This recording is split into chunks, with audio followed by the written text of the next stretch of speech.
and welcome to this brand new episode of the Fully Booked Guest List. This episode we have Tom Miller from Love Kelham, or probably better known Neepsend Social Club. Yeah. But today, Love Kelham. Love Kelham, exclusively. Could you do us a favour to start off the episode and just tell us a little bit about you? Like, who are you? I was born in 1989. Start from the beginning, I see. Start from the beginning. No, I own Neepsend Social Club with my brother Ben. We are twins, so I answer to Ben or Oi or mate, anything like that. We started the Gravy Train. I don't know if you even remember that. Poutine, yeah. So back in 2016, me and my brother both lived in London at the time, and then decided that we were going to try and start a poutine street food business. So I emailed Peddler Market back in 2015 and said, if I move to Sheffield, will you have me at your market? And they said yes. So I was like, cool, that's all I needed to know. So amazing. We both moved up to Sheffield in late 2015.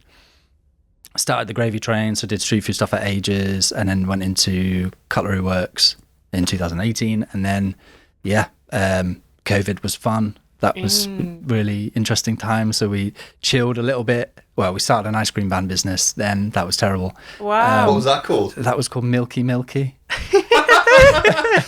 didn't work out. It didn't work out because the van was from 1975. Oh, which wow. was such a terrible idea. Yeah. So we thought it was like just the smartest idea ever. So it was like you order on Deliveroo and Uber Eats. So we had apps. We had the apps, the tablets with a dongle. So it's like you could order and then we'd go to your house and in the van and then set up and like kind of people would come out, whatever. But it was like during that time where you couldn't have a queue, but you could go to someone's house and so it was like we had loads of like kids' birthdays and all this stuff. So like you were a mobile ice cream van that you could order on Uber Eats and Deliveroo to your house, and you would turn up. Yes. Ring the bell in a little like milkman's hat. I'm confused as to why this didn't work out. That is the this most sounds amazing. Incredible idea. I know. Well, it would have. I still. Me and my brother argue about it still to this day. I believe it would have worked if we'd have bought a van that like just wasn't a piece, of. Can I swear? Yeah. Piece of shit. Yeah. Well, I was going around St Mary's Gate roundabout, and the gear stick came off in my hand. No way. Yeah, it was absolutely not a good terrifying. roundabout either. No, it was luckily because it was COVID. There was like no one on the road, so it was like, okay, this is fine. But the handbrake didn't work. I've only just sold it. It was like just an insane like money and time pit. But anyway, we did. You could have written a comedy about that. Honestly, yeah. I mean, my friends and family, were just sick to death of hearing about it. Because then it broke down, and we couldn't find anyone to fix it because everyone who worked on those vans was now dead. So I had to found this guy in Attercliffe who was ancient, who was like was still working because he was like, I'll never retire me. So it's like he ended up fixing the van. And we had to stop halfway through because he had a heart attack. And I was just like, like, please, like, I'm really conscious of your health, but also, can you fix this van? Like, This is terrible. Fair enough. It was terrible. So that's why the ice cream van didn't work out. Yeah, that's why the ice cream van didn't work out. Yeah. Well, then we also reopened at Cutlery Works, and it's just like, this is because we thought, this is going to be ages. Like, we're going to be doing this for like a year because it's COVID, and like, but then it was like July, we were back open. It was like eat out to help out at Cutlery Works. Like, this is mad. Yeah. Van was broken, so we never fired it back up. But it's a good little side quest though. It was, but then I just think back to everyone, like when everyone's like, during COVID, I learned how to, I built a greenhouse and like learned how to do whatever, origami, and it's just like, I started an ice cream van business that was actually probably the most stressful business I've ever started. And I was like, I just wish I'd just chilled and watched telly. That would have been great. Like everyone else. Yeah. Like everyone else. So we did that anyway. But then we got offered a space down at Kelham or Neepsend during that time, sort of 2021. And then 22 we opened Neepsend Social Club. So I mean that was a eat out to help out, and then the following years that was still part of Kelham's kind of thriving period. But in the last year or two, probably since the Heart of the City development, it's stagnated slightly. And so you guys came together as a collective and started Love Kelham. So could you explain a little bit about what Love Kelham is? Yeah, so Love Kelham started out as just a lowly WhatsApp group where it's just like, I need 60-40 gas. Has anyone got any pound coins? I need someone to do a disco shift, whatever, which was actually really helpful. And yeah, during when was it? So not last summer, summer before. Yeah, there was a bunch of stuff going on with roadworks and all that kind of it was fairly well documented at the time. Double yellow lines. Double yellow, don't get me started on double yellow lines. I could talk all day. You know, we had our troubles. Like it was, you know, things being more difficult. Like whenever there's like roadworks and things going on, you always see a big drop off, and it's just a mental thing for people. You know, it's psychological. It's just things don't quite seem as open, and so there was roadworks and things going on a lot at the time, and then new openings in town, as you say, and it's just it kind of we then Kelham sort of has this reputation of being a big place that you could go out, like people talk about it all the time, and we kind of wanted to come together to sort of almost brand, well, I say almost, to actually brand the area up, to make it, you know, to kind of rubber stamp it a little bit and just make it something more official than it is. And it's like band together Kelham and Neepsend, because it's actually quite spread out. It takes sort of 10 to 15 minutes to walk from one side to the other. So it's like, okay, who are we and what we're trying to achieve? And like we were all just working in silo before so much. It was like, you know, I knew the guys from Mulder Bar and like would pop in and, you know, whatever, have a drink, and but really in terms of working together, like that wasn't really on the agenda before. But then we set up Love Kelham to sort of combat those issues, and so going from like, how do we get better pricing on things like boring stuff, you know, like spreadsheet nerdy stuff, like working together to get economies of scale sort of exactly thing. Yeah. So like we all have the same gas supplier now, and we all get a great rate on gas, and it saved us like, I don't know, like us like 600 quid a year. And we're like, yes, that's the sexy stuff. That's the sexy stuff for me, but not for customers. Yeah, that's sure. But that's what helps keep these places open. Absolutely, yeah. And it's things like that. Just sharing information really has been really, really helpful, and then putting events on. Like a big part of it, like early on, was like, how do we, let's get some marquee events on in the calendar so that we can, you know, really push what the area has. And what each venue, you know, to really highlight each venue, and so we've kind of got stuff going on that. But you've got some. I mean, Kelham Pride has been huge for the last few years, and 10,000 people last year. 10,000 people. 10, I mean, we went last year. It was crazy. It was nuts.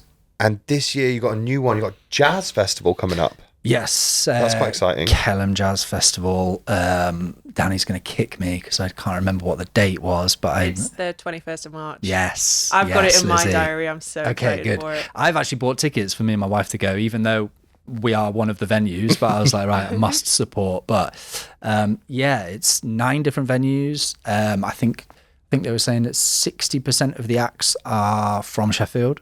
Amazing. That's cool. 90% of the acts I think were from the north. So it's like proper homegrown event. That's and nice.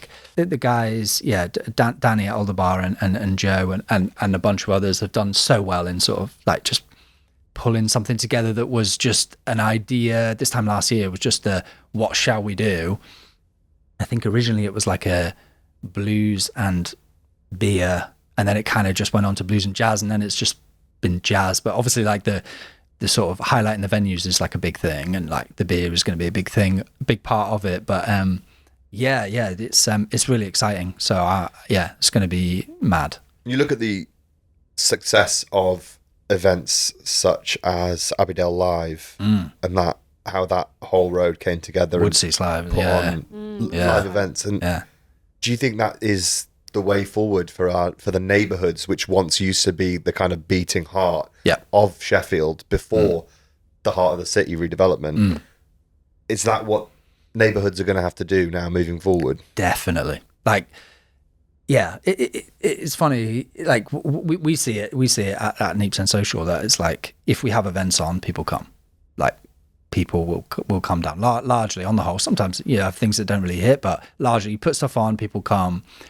We've got to take that, expand that out to the macro level of, we have to put something on that really gives people a reason to come down to this area as a whole, not just a single bar. Yeah. Like, individually, if people have got individual events on, all different kinds of stuff going on a single night, yeah, you're going to get like a good, throughput of different people coming in, different groups coming in. But it's those real marquee events like the Jazz Fest that it's like you're getting like-minded people all coming down and coming down for a specific genre of music or whatever it might be, a beer fest or something to do with food. Like, it's it's massive, really. Like, that is, you've got to give people a reason to come outside.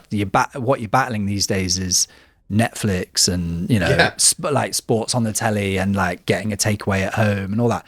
Hey, I do all those things too. Like, that's fun. But you've got to give people a reason to get out of their house these days, and that's why things like Love Kelham and the Jazz Fest is like that is the future of it. Yeah. I think these events and going out to pubs in general, it's a really good way of staying in touch with friends, because sometimes you don't want to go around to another mate's house, but you can just say, well, we'll just meet third spaces. We'll that's what it is. Yeah. Spaces. Yeah. We'll meet at Neepsend Social for the pub quiz, and then it's community, isn't it? That's what it's all about. All the statistics say if you keep in touch with friends, you live longer. Like, it's all diet and other stuff, but that's a massive one. So it's all about being social. So yeah, we're just helping people live longer. That's all we're trying to do. My auntie Barbara said it was a glass of sherry every day. Or also that. Both of those things. We sell sherry. We all sell sherry down there. Oh, nice. There's currently a lot of redevelopment going on with the Cannon Brewery, Capital and Centric. A whole load of new accommodation is about to pop up. Well, in a year or so, starting the development work. But there's also like Club de Paddle that's just opened up. Yeah. The huge paddle court in Neepsend. How do you feel this redevelopment that's now coming in? How do you think that's going to impact the local businesses? Yeah, I'm buzzing for it, to be honest. Rubbing your hands. I can't lie. Yeah. I mean, to be fair, when we went to Cutlery Works in 2018, it was being mooted then that someone was going to take it over, and we were all getting excited about it. Here we are in 2026, 8 years later, and some Capital and Centric are cracking on now, and they I mean, I don't know if you've seen it recently, but I've been down recently. Smashing it to pieces. It's crazy. I was digging the foundations. stood outside Club de Paddle the other day, and I could see the arts tower. Yeah, and I was so like, weird. what? So weird. Yeah, seeing really all weird. behind it, like all behind where the train track runs and stuff. It's really odd seeing them smash it about. But yeah, how do I feel about it? Yeah, I mean, obviously the residents, that's gonna be great, because over the other side of Kelham, you've got the Little Kelham development with Situ, which has been really good, and like it's completely kind of regenerated that area. Yeah, I mean, in 2022, Time Out magazine named Kelham Island the top 5 best neighbourhoods in the world. Coolest neighbourhood. Coolest. Yeah. Was it in Europe or in the world? I think it was in the world. That's pretty good. Yeah. Don't quote me on that, but I'm pretty sure. We'll go with that. We'll go with that. Top 5 coolest neighbourhoods in the world in 2022. Ever. And now there's a whole load of... The whole time. Yeah. And there's a whole load of history. New apartments basically popping up soon. Yeah, so, I mean, that side of it, like the Neepsend side, that's one thing that we don't have a lot of residents there. It's not really... There's a business community there, which is nice. Like, and you got these sort of hospitality businesses and like heavier industry living cheap by jowl, which is kind of fun sometimes. A lot of the old boys there, and then us being like, oh, we're going to sell nice beers and fried chicken and stuff. It does get a bit weird. But what we don't have is that residential side aspect to it. So you've got that over Little Kelham side, and you know, that's something that is now being built on the Neepsend side. So we're excited about it, especially all those businesses on the Neepsend side. But I think more generally, it's I mean, they're talking about like a mini cinema being in there. Ooh. Which would be mad. That would be crazy. That'd be nuts. And I find it really funny that they're talking about a mini cinema when that area doesn't have like a school, a doctor's surgery, a corner shop. A corner shop. Yeah. A corner shop. Nowhere to buy your milk. Yeah. Well, did you know about the Homes England taking on the land where Wicks is and all along the Penistone Road? No. So you know where? So you come down from University Roundabout down to Shalesmoor Roundabout. Yeah. All of that derelict bit there. Yeah. And then on to where Westpac is. Rutland Road. Yeah. I know the Wicks is on Rutland then, Road. Yeah. And then all along Penistone Road there, that has been bought by Homes England and is like Wicks have basically been given their marching orders. Their lease is coming to an end. And then behind Wicks is all like an old factory called Westpac. Mm-hmm. That's all coming down or being regenerated or whatever. But it's all beautiful, like along by the river, like the River Don that goes through Kelham. Like it could be amazing. But so Homes England have bought the land and they are regenerating it so that a developer can then come in. So they're like putting all the foundational work in. So then it's attractive because else it costs too much money for a developer to come in and do all of that. So it's like there's going to be this huge bit of land, but we're talking 10 years. We're talking 10 years, but that's really exciting. The fact for that the us. conversation is being had, and you know, things are moving. That's really exciting. Yeah, big things. It'll be so different, especially to like when we went down there in 2018 for Cutlery Works, and it was like there wasn't Neepsend side. There was a Gardener's Arrest, big up Gardener's Arrest. But not too much else going on, and Peddler Market, of course. But then it's just like, it could be vastly different. In which, bringing me back to my point was there are plans for a doctor's, plans for all the stuff, So the infrastructure that you need for a neighbourhood of that size. Yeah, 100%. So Club de Paddle's been open six to 12 months. Have you noticed a knock-on effect of people kind of going to Club de Paddle and then going out for a drink afterwards or going to get some food with friends? Absolutely, yeah.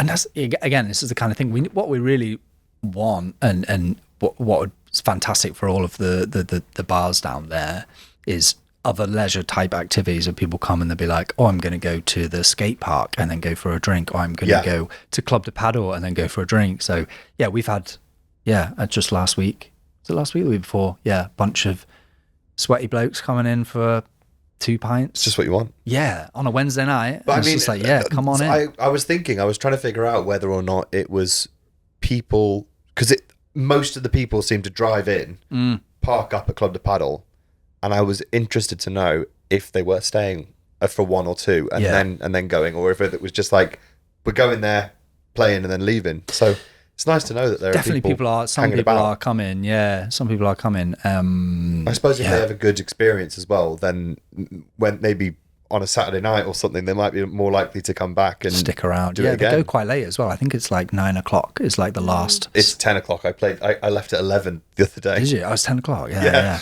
It was the night where it snowed really badly. Oh yeah. And I left at 11, and I remember going outside thinking, I'm going to really struggle to make it home. And I just about got home, but I was sliding around. It's all part of the fun. I'm glad. I tell you what, I'm glad I don't live any further up that hill. I was going home at that time too, and I had to abandon my car far up this hill. Yeah. Oh dear. Yeah. Crazy. That's bad. I love it though. Just going back, I mean, the whole going to Club de Paddle and then going for a drink, it's exactly what you were saying about making the area feel more attractive rather than, I really like that single bar in that area. And that's what Love Kelham is about. It's about promoting the area in general. Yeah. And like on that topic, are there any venues or businesses in Kelham and Neepsend that are currently flying under the radar that people don't know about that they should? Krusty Cob. Is that the sandwich shop? Yeah, big up Bev at the Krusty Cob. Is that the one next to Grafters? Yes. It's like attached to checkerboard, Grafters. Yeah. Sign. They do jacket potato literally bigger than my head. So I go there and have to, I get the jacket potato, and then I eat it, and then I lie down in our booth seating like this for about an hour and a half. That sounds like my dream. I love a it's jacket sick. potato. Yeah. You love a jacket potato. I do. Yeah. Yeah, get yourself down to Krusty Krusty Krab. Noted. Do they have very specific opening times? Is it like Yeah, they middle are of the day? done by 1:30. Okay. Done by 1:30. Yeah. There's so a you breakfast. can't mess There's a about. breakfast baked potato. Yeah. I am scooting in there. Yeah. At Well, 28 minutes past 1 every week. Like, I push it. But sometimes if you go too late, there's no potato. Then you have to get a pasty. But still, I was still gonna good. say. big up Bev. Like, yeah. Are there any other spots Do that you great. want to highlight? Yeah. Do you guys know Percy Street CIC? Yeah. Next to Alder Bar. Yeah. Opposite Alder Bar. I've always wondered. Next- Oh, next to, I've on the always same wondered unit. what it Direct next is. door, Yeah, I have no idea what it is. It's a CIC, so it's a community interest charity that works with neurodivergent people, trying to give them skills to get back into work. It's amazing. or get into work, I suppose. But they do like, you know, that lovely herb garden Yeah. at Alder Bar. Yeah, Like, yeah. that's all Percy Street CIC. So it's like they do woodwork, and then so they build things like that, and then they do it's not botany. It's something with plants. I don't know how you describe that. Gardening. Gardening, but it's different. It's not gardening. There's another word. But then do like motorcycle restoration and stuff like that. It's Can I join? yeah, Sounds come fun. on down. So there's a guy called Brian, and he's just the nicest bloke in the world. It's like in his 70s, and it's just a lovely bloke. So I think Joe is actually part of it. Joe from Alder Bar is part of it too. But they just do really good work, just really nice. That's what you want to see, innit? Yeah. That's what you want to see. Absolutely. That's Yeah, lovely. yeah. Well, before we wrap up, I want to ask, what are you most excited for this year coming up in Kelham and Neepsend? Sunshine. That'd be nice, wouldn't it? I think we want to see sunshine everywhere. What's that? I I know. don't think I've don't seen that in remember. like. Hasn't it been raining for like 2 weeks? It's disgusting, isn't it? I mean, by the time this episode airs, it'll have been raining for like a month. Yeah, we were already setting records. We're already setting records. But pub garden season. Sick. Love it. Absolutely love it. Yeah. Love it. Haven't you got new seating outside? We that- have. I'm glad you brought it up. Yeah, you want- That wasn't prompted, by the way. That wasn't prompted, no. We do, yeah. And I will be schlepping around outside, making it even nicer, ready for spring. So, yeah, pub garden season, yeah, absolutely love it. Wherever some great we are. pub, yeah. some great pub gardens down there as Alder well. Bar's You've got pub garden is Grafters, nuts. Alder Yeah. Bar, Gardener's Yeah, Rest. Gardener's Rest. Yeah. Fat Cat is like, especially in the Yeah, evening. Fat Cat's Fat Cat in the evening. So very good pub garden. Yeah, so And then Riverside as well. Yes. Riverside. Another good beer garden. Yeah, right by the river. I Yeah, feel like a it's pub not. garden crawl. Yeah, Best just, pub gardens in Kelham and Neepsend. Yeah, That was our very first favourites, beer gardens. Maybe we'll revisit it at some point. Maybe for our 1 year anniversary. Ready for the summer. I'll get some hanging baskets out, and then Oh, yeah. Nice. then we'll be feeling it. Get in then the we'll be running. feeling it. What else? Yeah, as you mentioned earlier, Pride is June 20th, I think. Jazz Fest. Yeah, we did a Tramlines Fringe last year. Quite a lot of places did Tramlines Fringe. That was actually wild. Like, we put some stuff on, and we're like, oh, I wonder how it's going to go. It was nuts. It was absolutely nuts. And Fringe is crazy because it's like Fringe the is busiest. mad. It's weird because there's like 50,000 people down at Hillsborough Park, but it still feels like the busiest day everywhere else. It's like everyone comes out for it.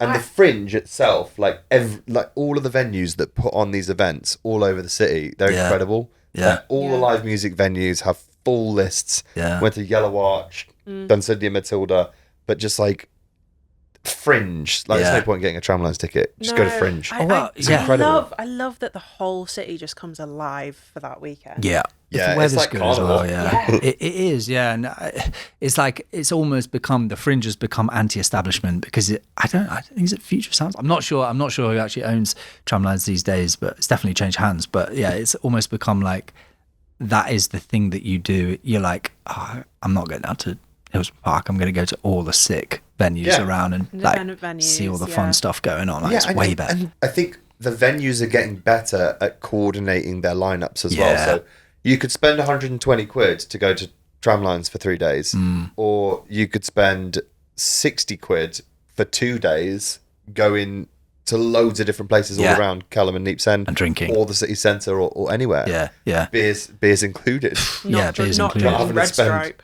Not having to spend 7 or 8 quid on a can of Red Stripe. Yeah, exactly. Yeah. I mean, yeah, last year, so I think I worked the Friday and then the Saturday, I sort of slipped out in like the afternoon, just went around everywhere. I was just like, the energy is so good. It makes you proud of the Yeah. city. It does. It Yeah. does. We need that opportunity to celebrate. And if it happens to be at the same time as that's going on, it's just like, it just forces everyone into doing stuff. It's like, oh, what are you doing for Fringe? Like, what are you guys doing? Especially with Love Kelham now, it's like this year, you know, we'll be even better at sort of coordinating all that stuff. So, And I mean, people might say like, oh, tram lines, but look what it's done to the rest of the city. Yeah. It gives everyone else in the city the best weekend of the year. Definitely. Yeah. So, and it's my birthday weekend every year. So Summer everyone's birthday. celebrating anyway. I know. Well, now I can celebrate, but it's when we were doing street food stuff. I mean, yeah, it was like every year, me and my brother, obviously being twins, it was like my brother's partner, Amy, she would get like a cake from Sainsbury's and it's like, oh, look, we're both absolutely exhausted, smelling like chips, and be like, yeah, happy birthday, guys. Here's But a now Colin it's the like, Caterpillar. we're sort of chilling out on a lot of that stuff now. So it's like, oh God, I can actually have my birthday and it's Tramlines weekend. All of a sudden that's an amazing weekend to have it on. So That's brilliant. Well, Tom, thank you so much for joining us on this week's episode of The Guest List. Thank you very Before much. we finish, you mentioned a load of really amazing events. Where can people find out the information? Thank you for bringing that up. Of That's course. very important. So if you go to Love Kelham Insta, we also have a TikTok and other socials. I have Facebook, but yeah, it's all / or at Love Kelham, and everything's on there. And Jake, who's been doing all our marketing bits, is like sweating to get everyone's events on there. So there's always like a 2-week, I think it's a fortnightly directory of what's going on, and there's all sorts going on. So yeah, get yourselves down there. Amazing. Brilliant. Lovely stuff. Thank you so much. No problem. Thanks for Been a coming pleasure. on. Thank you. Right. All right. Thanks for watching this week's episode of The Guest List, and we'll see you next week for another normal episode. Thank you so much for watching. Bye. Bye. Bye.